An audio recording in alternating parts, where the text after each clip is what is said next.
안녕하십니까. 고승호 박사입니다. 국보법의 법리적인 측면에 대해서 같이 좀 얘기를 나눠보겠습니다. 국가보안법은 주권자인 국민을 겨대지로 보는 법이다 말씀드렸는데, 우리 헌법 1조 2항은 무엇입니까? 그 법에 의하면 대한민국 주권은 국민에게 있고 모든 권력은 국민으로부터 나온다 되어 있는데, 국보법은 우리 그 한반도의 분단과 평화통일 문제에 대해서 국민의 입을 다물게 하고 또 생각이나 표현을 못하게 하고 있습니다. 그래서 이 국보법이 말이죠. 그 여러 조항이 있습니다만 특히 2조, 3조, 4조, 뭐 7조, 10조가 특히 이제 헌법 1조 2항에 위배되는 그 위헌적인 요소가 있지 않느냐 이렇게 보여집니다. 제2조는 반국가단체에 대한 정의인데 이것이 좀 애매하게 돼 있어서 참 국민들이 말로 혼란스럽고, 그 다음에 3조는 반국가단체 구성, 7조는 찬양 고무, 10조는 불고지죄에 대한 것인데 이들 조항들이 대표적인 독소 조항으로 일컬어지고 있죠. 그러니까 국보법을 보면은 그 입법 취지가 아주 야만적이고 폭력적입니다. 국민을 철저하게 그 전응화, 문응화, 뭐 더 나아가서 개돼지로 취급하는 그런 부분이 있는데, 우선 사회주의 사상을 절대 권능이나 말에 걸치는 것으로 전제되어 있죠. 그래서 국민이 그것을 접하기만 하면은 말이죠, 세뇌당한다라는 전제가 깔려 있습니다. 그러니까 사람이 그 판단 능력이 있잖아요. 그래서 어떤 그 현상에 대해서 10인 10색, 백인 백색이라고 하는 것인데, 이 국보법은 북한이라고 하는 반국가 단체에 접하기만 하면 그것이 완전히 그 빠져들어가고 그 완전히 세뇌당한단 말이죠. 그래서 이게 보면은 그 이승만이 말이죠, 민주주의를 탄압하려고 만든 희대의 악법이다라는 것을 우리가 지금 부인할 수 없습니다. 그래서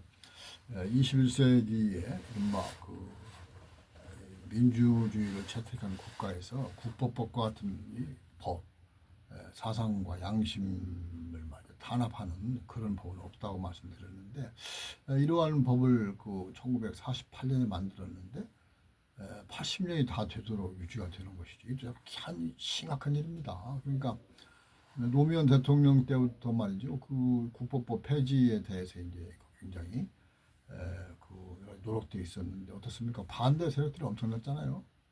반대 주장들이 보면은 솔직히 어처구니 없습니다. 사실 그 부분이.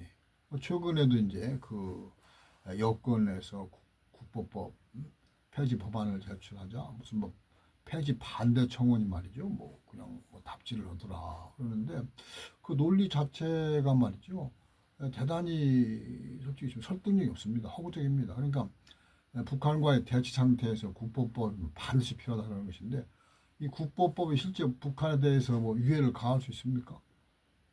딱 선 갈라가지고 북한에 대해서는 말 누구도 생각이나 사상 그저 표현을 못하게 하고, 그 다음에 뭐 접촉하는 것도 불가능하게 만들고. 우리나라에서는 말이죠, 대통령만이 뭐 통치권 차원에서 국보법의 예뿐이다 이렇게 됩니다. 물론 홍준표 같은 분은 대통령도 국보법 저쪽에서 자유로울 수 없다, 뭐 얘기를 좀 법리적으로 봤을 때는 국보법은 말이죠, 모든 남쪽의 구성원들이 북한에 대해서 말이죠, 일단은 철저하게 적대시만을 해야 된다라고 하는 그러한 그 기본 전제를 깔고 있죠. 그래서 우리가 지금 이상가로 1천만이라고 하는 말이 흔히 있었는데, 그 북한 식량을 어렵다고 그래가지고 뭐 90년대는 말이죠, 엄청난 아사자가 발생했다 그러는데, 북한에 대해서 막 식량 보내자 뭐 그런 운동이 뭐 큰 소리 나오는 적이 거의 없어요. 그리고 뭐 TV에서는 말 먹방 프로가 얼마나 많습니까? TV를 틀면 다 먹는 프로가 주는데, 이렇게 그 또 그 뭐죠, 그 우리가 지금 그 음식이 넘쳐나고, 그다음에 또그 이런 막 아파트 단지 같은데 말이죠, 그 쓰레기 음식물 폐기 쓰레기통에 보면은 막 그 넘쳐나게 말이죠, 버리는 음식이 많은데 북한은 사실은 뭐 지금도 그 식량이 부족해가지고 뭐 주민 전체가 영양 그 불량 상태라 그러는데 남한에서 거기에 대해서 말이죠 이렇게 좀 뭐 동정한다. 뭐 예를 들어 인도주의적으로 지원하자 그런 부분의 목소리가 뭐 거의 나오지를 못합니다. 국법 때문에 그러는 것이죠. 그래서 이제 그 우리가 국보법에 대해서 말이죠. 뭐 여러 번 개정을 해가지고 실제적으로 악용되는 사례가 없다고 그러는데 어떻습니까? 우리 정치권을 보면은 뭐 상대방에 대해서 공격할 때는 뭐 종북이다, 딱 하잖아요. 종북이라는 말은 사실은 뭐 국보법에서 말하는 말이죠. 그 이적행위, 친북행위, 예그 연상시키는 아주 그러한 말이잖아요. 그러니까 종북이다 하고 할 경우에는 더 이상 말 대화를 그 차단하고 그 다음에 그 완전히 규정 지어버리는 것이죠. 반사회적인 뭐 세력이다 뭐 그런 것이었는데 이렇게 지금 그 이승만이 많이 만든 그 하나의 그 국보법이라는 제도에 가지고 우리 사회가 말이죠. 어떻게 보면 양극화되고 그 다음에 이성적인 그런 대화라든지 소통의 문화가 사라졌다. 그런 부분 참 불행한 일이죠. 그리고 그 이승만이 보면 말이죠. 그 역시 6.25를 전후해서 뭐 그 우리가 당시 체제와 이념 문제를 해가지고 뭐 양미를 학살하도록 말이죠. 군경을 부추겼다. 뭐 노골적으로 얘기했잖아요. 그래서 이제 그 또 하는 말이죠. 일본의 이제 그 전쟁 범죄 그 청산을 다뤘던 샌프란시스코 강화조약이 합의가 될 때 물론 6.25 전쟁 기간이 됐습니다만 이승만은 뭐 그 입도 뻥긋하지 않았습니다. 당시 미국이 일본을 말이죠 동북아의 그 대북 방어 그 전진기지로 만들기 위해서 굉장히 그 일본에 호를 베푸는 식의 이제 그 전후 복구 정책을 써줬는데 한국 엄청난 희생을 시켰죠. 그런데 뭐 거기에 대해서 이승만은 뭐 그냥 뭐 공식적으로 미국 정부에 항의하고 뭐 문제를 제기했다는 뭐 그런 기록은 없습니다. 그래서 일단은 그 미국에 대해서는 말이죠. 역시 이승만이 막그 군 작전권을 말이죠. 백아대에게 넘겨준다. 그 다음에 한미 상호 방위장을 맺어가지고 미국이 말이죠. 한국의 군대 주둔을 시키는 것을 말이죠. 권리로까지 해주는 그런 것 어떻게 보면은 점령과 피점령 국가 관계로 만들어준 조약을 그 체결해준 당사자인데 같은 민족에 대해서는 말이죠. 그렇게 이렇게 엄청난 어떻게 보면은 그 벽을 쌓아놨다. 증오와 대립의 말이죠. 각을 세웠다라는 부분에 관해서는 참 대단히 불행한 일이라고 생각합니다. 그래서 국보법이 뭐 여러 번 그 뭐 개정을 해서 가지고 좀 그 독소 조항들을 완화했다고 그러나 여전히 말이죠.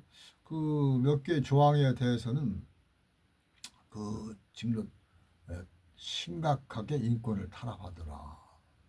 그래서 국제사회에서 규탄하더라. 그 부분을 지금도 현재 진행합니다. 그래서 특히 이제 국보법 2조, 3조, 7조, 10조가 보면은 이른바 그 죄형 법정주의에 반하더라. 그러니까 죄라는 건 말이죠. 법에 정한 대로 이렇게 처벌해야 되는데 뭐 양심, 언론, 출판, 집회, 결사의 자유를 말이죠.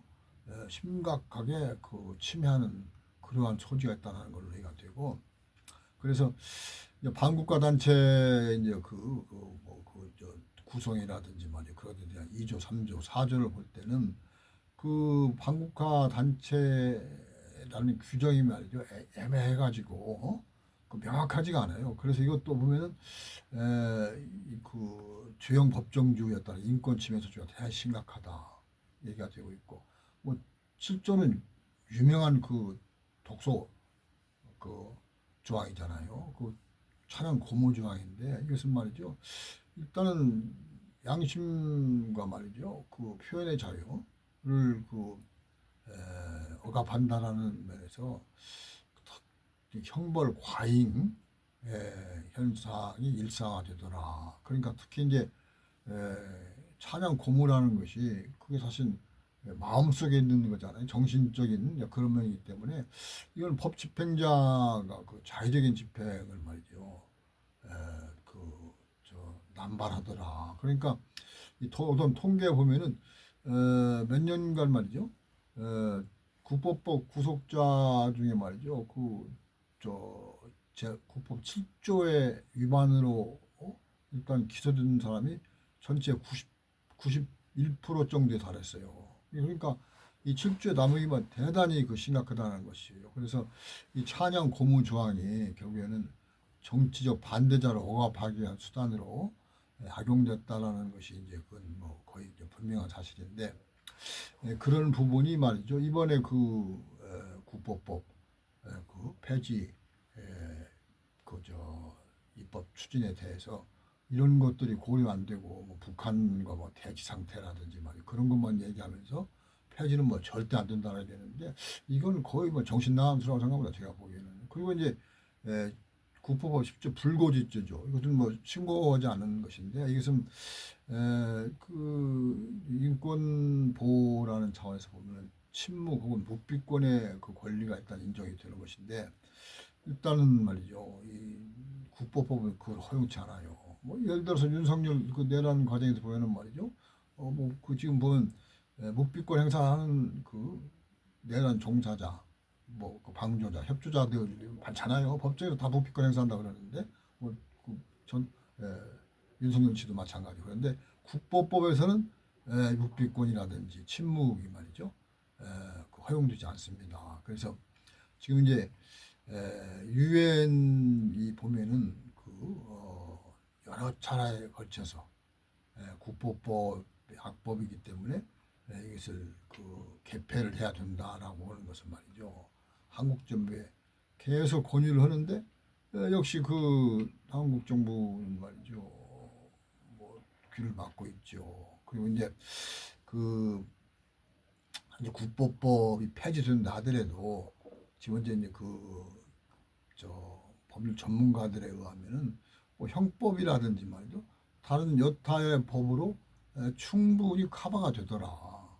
그러니까 국보법이 어떻게 보면은 조형 법정주의에 위배되고 말이죠. 또 특히 일반적인 어떤 범죄 요건에 해당하는 어떤 구체적인 의사가 있어야 되고 행동이 있고 결과가 있어야 된다는 그런 것을 벗어나서 상상만 해도, 그리고 일장에 쓰기만 해도 뭐 이렇게 말이죠. 이게 좀 적용해서 처벌을 당한다는 그런 면에서 일단은 이번에는 꼭 폐지가 돼야 되는데, 과연 이재명 정부가 이른바 빛의 혁명을 강조하고 있는 상황에서 이 부분을 어떻게 대처할 것인지, 국회에다만 맡기고 바라만 보고 있을 것인지, 정부가 보면은 필요할 거면 행정부가 발의해서 입법을 추진할 수도 있거든요. 그러니까 지금 이제 지금 우리가 민주주의를 완성하기 위해서는 국민의 기본권, 헌법 1조 2항에 위배되는 국보법에 대해서 이번에 꼭 청산되기를 희망하면서 오늘 여기까지 마치겠습니다. 감사합니다.